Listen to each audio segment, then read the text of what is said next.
The Little Prince. I thought this movie was French. I saw the trailer and I think I saw it in French with English subtitles, and I figured because it's a French book that the movie was gonna be French also. So I started watching it and I was like, there's no subtitles here, and I was really impressed by the voice acting and I really liked it, and so I looked up all the actors that were in it, and it's like James Franco and Rachel McAdams and Jeff Bridges and oh god, what's it? Paul Rudd was in it. It was fantastic, the voice acting. And I remember I read this book in like ninth grade, and this is a book for I guess it's a children's book, but I don't consider it a children's book in the traditional sense. I loved it when I read it years ago, and I really loved the illustrations and everything, and it was an interesting story to me, and I was excited to see how they were going to adapt that into a movie. And they really, the movie isn't about the Little Prince as much as it is about this little girl that she lives in this world where it's very important to be a responsible grown-up, and her mom has laid out the plans for her entire life. She's made the life plan. It's a giant chart with timetables and shit, like pie charts, everything. And she's like, this is gonna be your life, and you have to work hard in order to get into this prestigious school in the fall. But the girl sort of gets distracted when she meets her neighbor, the aviator. I think. Oh, the pilot. I think they call him the pilot. He's an old man that is trying to fix his airplane. And they sort of, they become friends, and he tells her the story of The Little Prince, which is the actual book. So it was very interesting to see, the world where the girl lives is very, like, 3D and, like, typical animated style, but then when the story goes back to the Little Prince and the story of the pilot, crashing his plane into the desert and meeting the Little Prince, it becomes this sort of 2D, almost like paper mache sort of animation that was really pretty, I thought, and it differentiated between the past and the present really well. The music was epic. The music was very interesting as well, and I cried like a little girl throughout the whole thing. I don't watch a lot of animated movies. That's not my thing. I don't like them.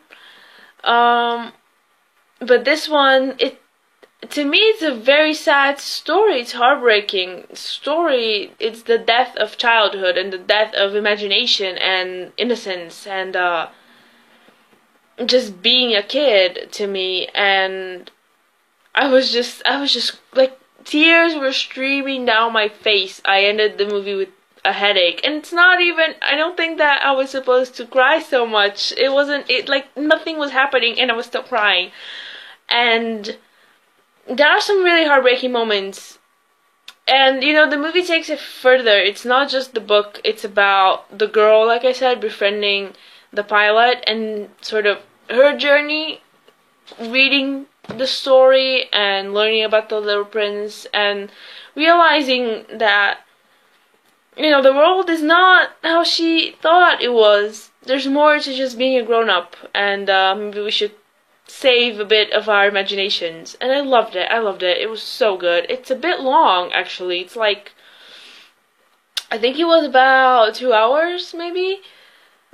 Maybe a little less, but I was just crying like a little girl, and I was like, okay, this movie has to be like over, right? And I look, and I was halfway through it, and I was like, no, I'm not gonna be able to sleep. I'm gonna have a headache after this. And very sad. I don't know. It was just a sad thing. And personally, it's like looking back at it, I don't think it was a really sad movie. It's just like a personal thing that I have with it. I think it's really sad.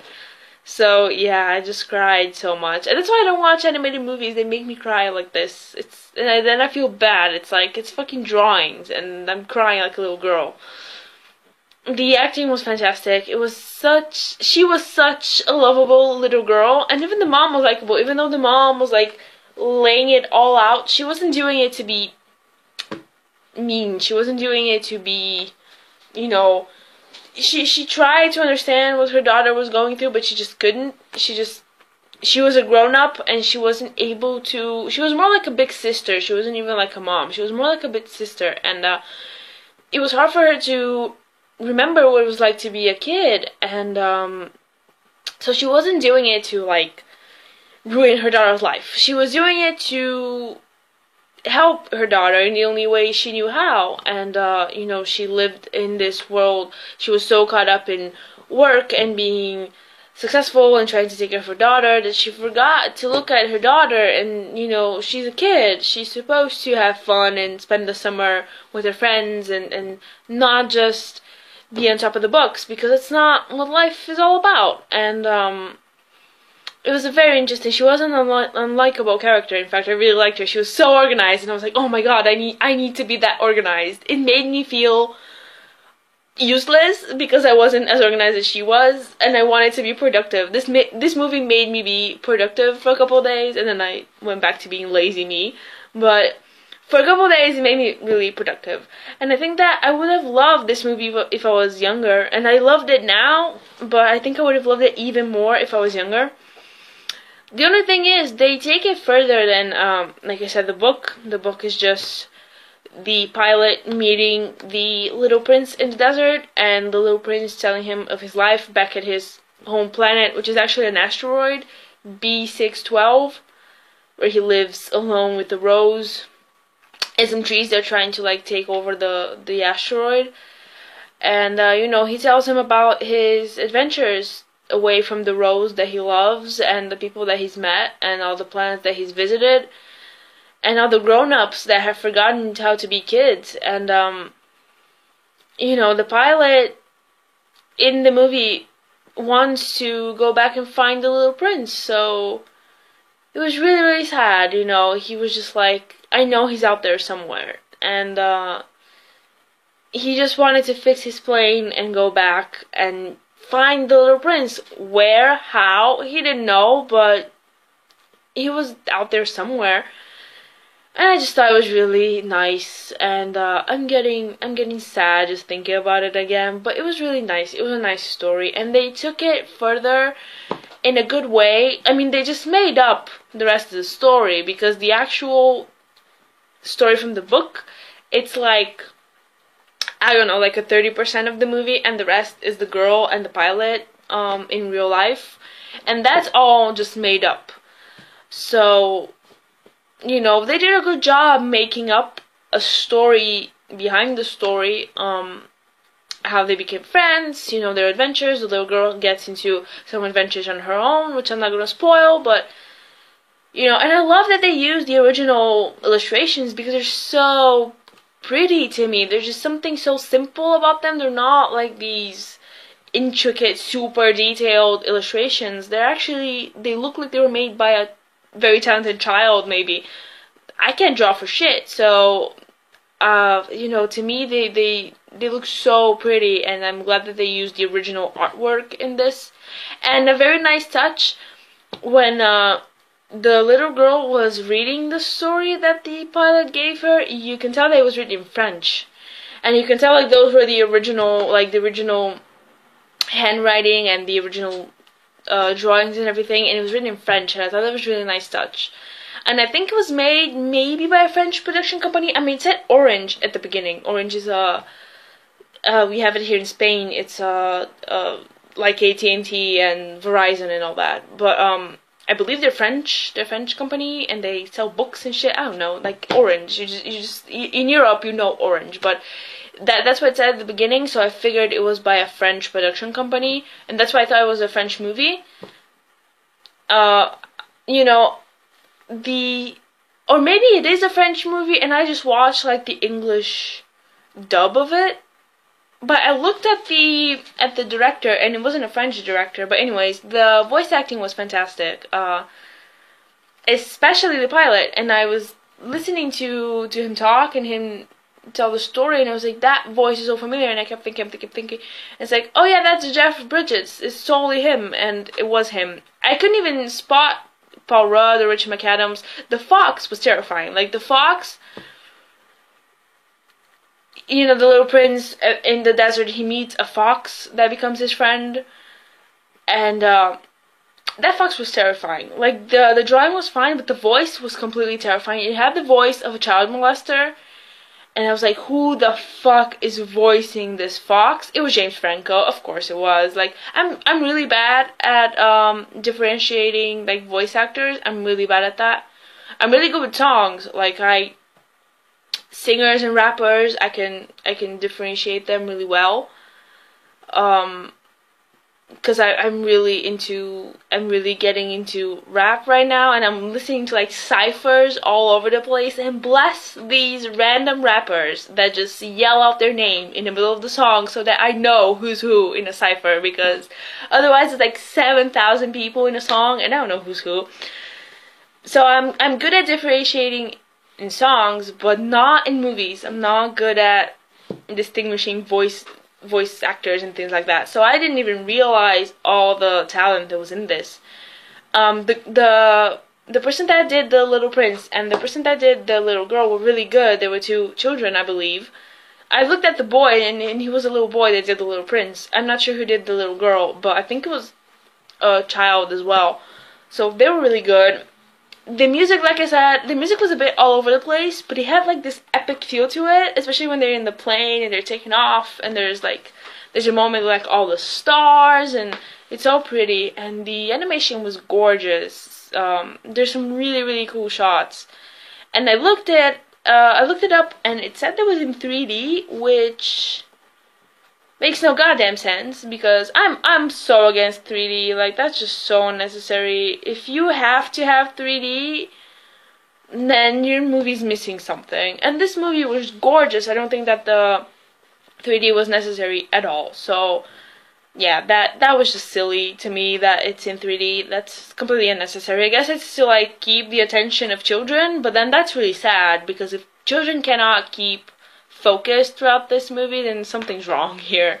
But yeah, maybe children will get bored.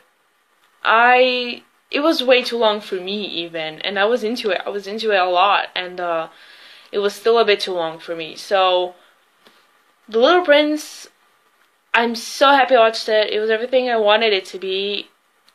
So sad to me personally. Like, I'm not really sure if it's going to be sad for everybody, but it's personally really sad for me, because I think the death of childhood and imagination is something so fucking sad.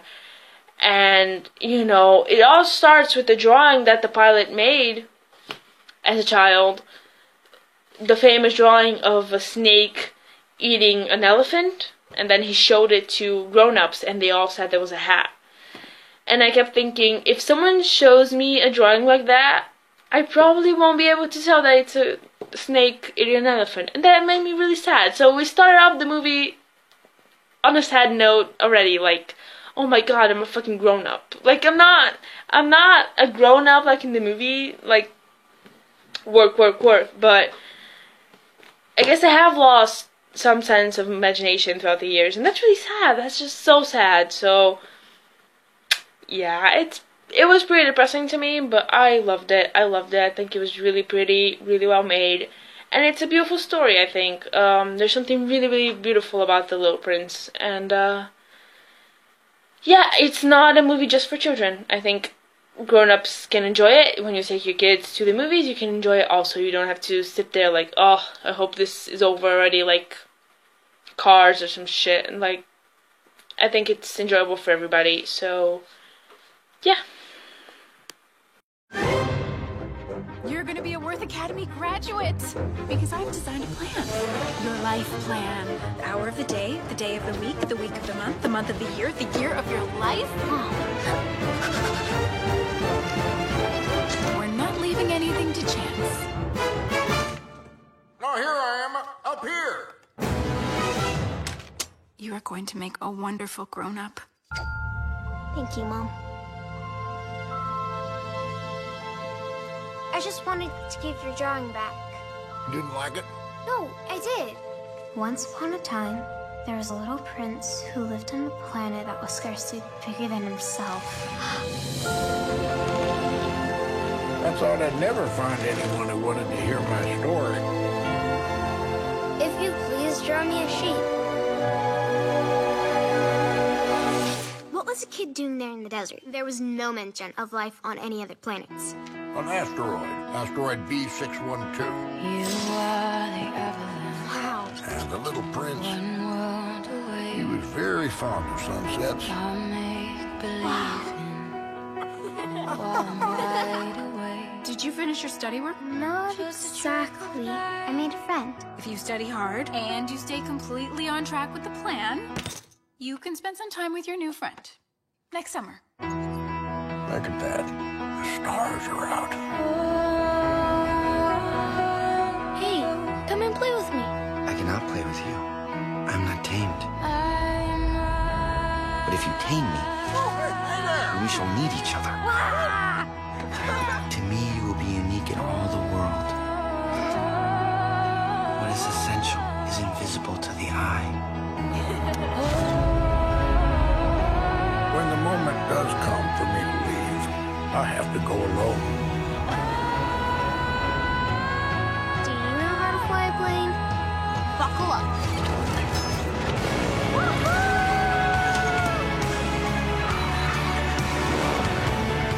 I'm not so sure I want to grow up anymore. Growing up is not the problem. Forgetting it.